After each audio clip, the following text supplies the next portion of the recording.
గురించి బాగా తెలుసు. రెడ్డి వ్యక్తిగతంగా చిన్నప్పటి నుంచి నాకు బాగా తెలిసినటువంటి వ్యక్తి. నా దగ్గర చాలా రోజులు పనిచేసినాడు. నా దగ్గర చాలా రోజులు ఉన్నాడు. అతను రాజకీయాల్లోకి వచ్చిన తర్వాత రాంప్రసాద్ రెడ్డి బై ఎలక్షన్లో కూడా మాకు రాంప్రసాద్ రెడ్డికి చేసినాడు బై ఎలక్షన్లో. అప్పటి నుంచి తర్వాత అతను వైసీపీలోకి పోయినప్పటి నుంచి మాకు అతనికి ఎలాంటి సంబంధాలు లేవు.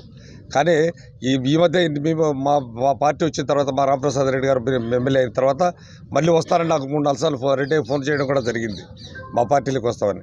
కానీ రాంప్రసాద్ రెడ్డి గారితో ఆ విషయం నేను చెప్తే అలా మనం ఇప్పుడు జడ్పీటీ జోలికి పోవడం లేదు, మనం దాన్ని పట్టించుకోవడం లేదన్నా, మనకు అవసరం లేదన్నా ఎవరు అని చెప్పి రాంప్రసాద్ రెడ్డి గారు కూడా చెప్పడం జరిగింది. రెడ్డికి నాకు చిన్నప్పటి నుంచి నాకు తెలిసిన విషయాలు ఏంటంటే ప్రతి విషయంలో జోక్యం కలిగించుకుంటూ ప్రతి చోట దౌర్జన్యాలు ఇటువంటి చేస్తూ ప్రతి చోట చిల్లర పనులు చేసే రెడ్డికి చిన్నప్పటి నుంచి కూడా అలవాటు. ఆ అలవాటు వల్ల ఎంతోమంది శత్రువులు ఉన్నారు వ్యక్తిగతంగా. అతని కొడుకు కూడా చిన్నప్పటి నుంచి కూడా అదే అలవాట్లు వచ్చినాయి వాడికి. వాడు ఎక్కడంటే అక్కడ గ్యాంగులు తయారు చేసుకుని ఆ రకరకాల దౌర్జన్యాలు చేస్తూ చాలామంది దగ్గర డబ్బులు వసూలు చేయడం ఇవన్నీ చాలాసార్లు మా దృష్టికి వచ్చినాయి, మాకు కంప్లైంట్స్ కూడా వచ్చినాయి. అయినా కూడా మేము పట్టించుకోకుండా వదిలేసినాం.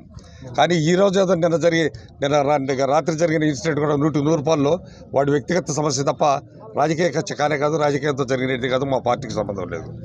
వాడు ఈరోజు ఏంటంటే అక్కడేదో జగన్మోహన్ రెడ్డి దగ్గరనో లేకపోతే వైసీపీ పార్టీలో గుర్తింపు కావాలనే ఉద్దేశంతో రాంప్రసాద్ రెడ్డి నన్ను ఫోన్ చేసి మాట్లాడాడు, తిట్టాడు, లేకపోతే రాంప్రసాద్ రెడ్డి మనుషులు వచ్చి నన్ను కొట్టారు.